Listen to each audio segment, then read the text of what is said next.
Okay, I just saw Reva was friends with Erica Dixon in her little scene. Somebody brought it up in the comments. I was like, who notices an Erica Dixon in this day and age?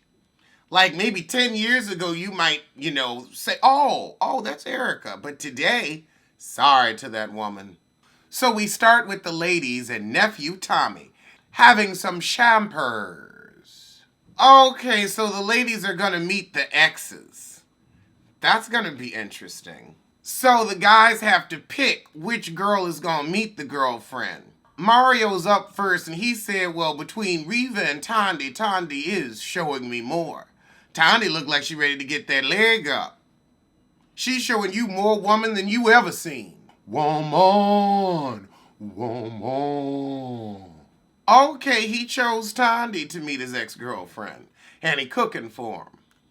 Eva in the chat said Mario looked like he eat luncheon meat. They broke up because he didn't like blue nail polish. Maybe he was traumatized by Nene. So now we're starting to see his demanding and controlling and blue nail polish hating side. And Tandy's like, what? Wait a minute, now we find out Tandy done known Reva for 5 years, her only real competition with Mario. I'm seeing Mario and Reva working a little better because Tandy ain't having it. So the comedian Heifer's gonna meet the dogs and the ex. Child, this is not gonna work. He ain't gonna give them dogs up and she ain't never gonna be here for them. You really can't sit with them dog, child. The ex-girlfriend is looking at her like, what? Me too. I feel like if somebody tells you they have 2 big dogs at their house and they a dog person, why even try to make that connection? You really think you gonna get him to put his dogs in the yard? They gonna be in the bed with you. Oh, he had them dogs since puppies for 7 years. Those are his babies. Now she thrown off because he still does business with his ex. I mean, it's Atlanta. It's the wellness industry. Why make an enemy? And also, they didn't have a bad breakup. Like, it seemed to cool the friendship and they fine with it. I wouldn't let that go. But she can let go of them harsh-ass eyebrows. She can do that. Lord. Lord, now is Shima gonna say, you still like Derek? Okay. This might be a Shima swan song because you ain't made connections with nobody else. And I could see Tony Braxton being desperate enough to cling on to him and his dogs and leave you not ready for love. Carrie's ex-girlfriend is very age appropriate. Well, I mean, he said he was open to having more children. I don't know what more you want. Oh, God, she's nitpicking between I'm open to and I want to. It's one and the same. He's already had them. Yeah, that kiss was orky boo. I think the girlfriend knew that heifer didn't want him, and she was like, you know what, let's go on and embarrass your ass. So Tony meets with London's ex, and it's not going well. All right, now we've got Divine. So, Divine's sick of London's old on the fence ass, so she gonna go to lunch with Brent and his ex. I wonder what his ex looks like. Do you think he's tall, or do you think he's short? Oh, one of Brent's exes couldn't make it. He said, fuck business in the street, but I will enjoy a nice date. Brent and Mark would look so good together. Borrowing each other's just for men and clothes. They look about the same size. Ooh, yeah, ooh, honey. And they're in Atlanta together.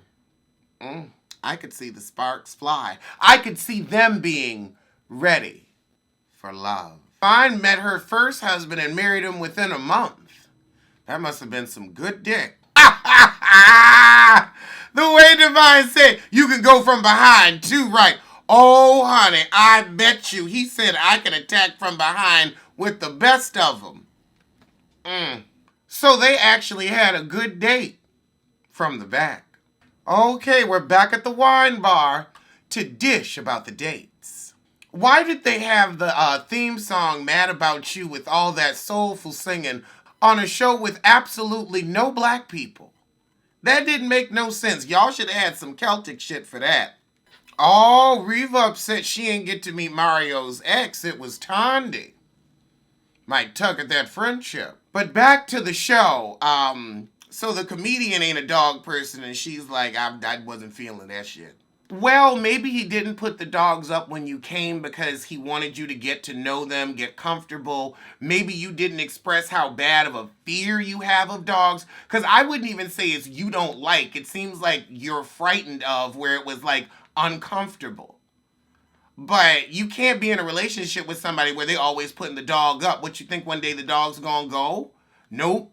And he's the type, when once them old ones get too old, he gonna get new. And them dogs is 7. They got a long life ahead of them. You got another 7 years, men. Oh, so now Tandy has a connection with Darren, and Ashima seems to be on the outs. Tandy, however, is afraid it'll hurt their friendship. Well, it wasn't meant to be, so she should be fine. So what am I going to eat now that my order has been fucked up yet again, but at least I got my refund? I don't know. I don't even know. I'm not even hungry anymore. I got so upset. I was gonna do Mexican. I don't even know if I want a quesadilla anymore. And then do I try to order from the same place on Uber Eats? But more importantly, which man isn't ready for love? I don't know. More importantly, what the fuck am I going to eat? It's 7:03. It's time to make choices and decisions. Whew. Okay, so Ashima gonna talk to Darren. Oh dear. Tony with the cat daddy. I think the cat daddy might be heffing on home. I almost want to order from the same place on Uber Eats, but I have a feeling that if for some reason my food wasn't eaten by the driver or delivered to the wrong person in the building, because it's not like they check ID, somebody could have been in the hallway, oh, that's mine, thank you, and walked up and been like, I don't know what's for dinner, but here it is free. Oh my God, you really could do that. It might be one of my neighbors taking my damn food. Maybe they can hear. Well, no, they can't hear when I order because I order on an app, so they wouldn't know that the food was coming. But it could be somebody unscrupulous just downstairs whenever they see an order. Oh, let me get that. Now, Darren, you can't really talk about being ready for love and saying, oh, well, we have 2 houses and I got a car so I can come over here. What kind of half-ass shack-up situation is that? I don't know. I think she had a point about them moving in together and then what would you do? But I think y'all are incompatible because he loves dogs and they are always going to be a part of his life. And it is what it is. Find somebody else. It's like if somebody didn't like Pete, you think, sorry. The comedian heifer ain't here for him being friends with his ex.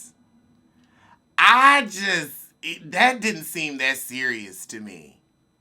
And I also feel, I don't know, I don't see them getting back together. I don't think you had anything to worry about from her. I think if she wanted him, she would have had him. But you know what? This ain't my realm. I don't do the male-female stuff. So I'm going to let y'all tell me in the comments what's what. Y'all friends with exes? A lot of us is friends with exes. And it ain't nothing. Oh, God. The cat daddy said my 2 biggest love language, quality time and physical touch. Ooh, that sounds so cheap. Cheap. Cheap. Quality time because you ain't got no work to do. And physical touch because you ain't got no gifts to give. Cheap. Cheap. Uh-huh. Heifer Braxton getting to that Aukie Boo kiss. He about to get dropped. Heifer Braxton said you've been past tense. One of my favorite connections. But I know I have stronger connections. I owe it to myself to explore. You really thought you was doing something. You really thought, ooh, I'm gonna have that PYT. Nope. She used your ass to hopscotch a few more episodes. I don't think that you're ready to continue on this journey. Used and abused. A fool. Well, I guess your sunshine ain't come, but I'm sure there's a little rain in that cloud. So Ashima pissed that Darren's gonna be like, look, I'm playing the field and I'm keeping my options open so I at least have one vote at the table. So I stay ready to love. Sorry, Ashima, but that's how you're supposed to play the game. Well, don't. Oh, wait. Now that the cat daddy's gone, I don't know who you're going to talk to. Good luck. Oh, God. A group getaway at the same damn place. Love and Marriage Huntsville went. Goodness. Ooh. Now we know why Toni Braxton was fighting so hard to stay. She was like, I'm getting on this trip. Bump that.